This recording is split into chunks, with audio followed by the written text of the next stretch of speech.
Dans cette troisième capsule consacrée au champ, nous allons nous intéresser au champ électrostatique.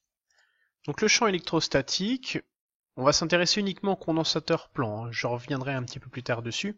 C'est un champ vectoriel qui s'exerce sur toute particule ayant une charge notée petit q et qui se trouve entre les armatures du condensateur. Alors, je vous parlais tout à l'heure du condensateur plan. Visuellement, ça ressemble à deux plaques parfaitement planes, séparées d'une distance d, qui sont reliées chacune d'elles à un générateur.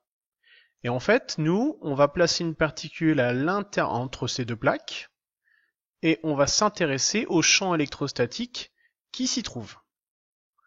Alors ça, c'est une vue en 3D.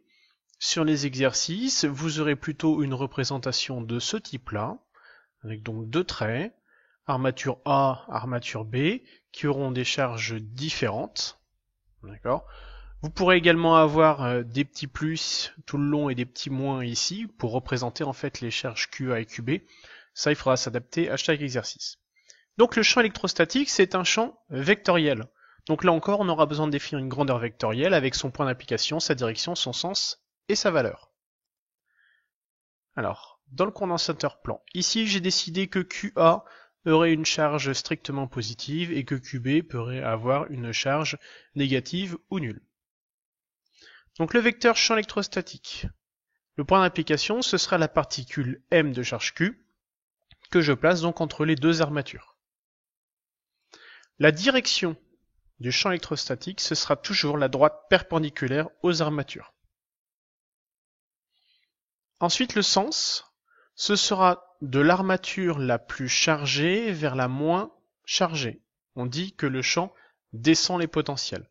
Donc ici, comme QA est plus grand que QB, le vecteur ira donc de QA vers QB. Et sa valeur, on la notera grand E. Donc ici, je représente le vecteur champ électrostatique grand E. Ce que vous devez savoir, c'est qu'à l'intérieur du condensateur plan, donc dans toute cette zone-là, le champ électrostatique peut être considéré uniforme. C'est-à-dire que peu importe où ma particule M sera placée, le vecteur champ électrostatique sera rigoureusement identique. Voilà ce que vous avez à savoir sur le champ électrostatique. A tout de suite pour la dernière capsule sur les champs.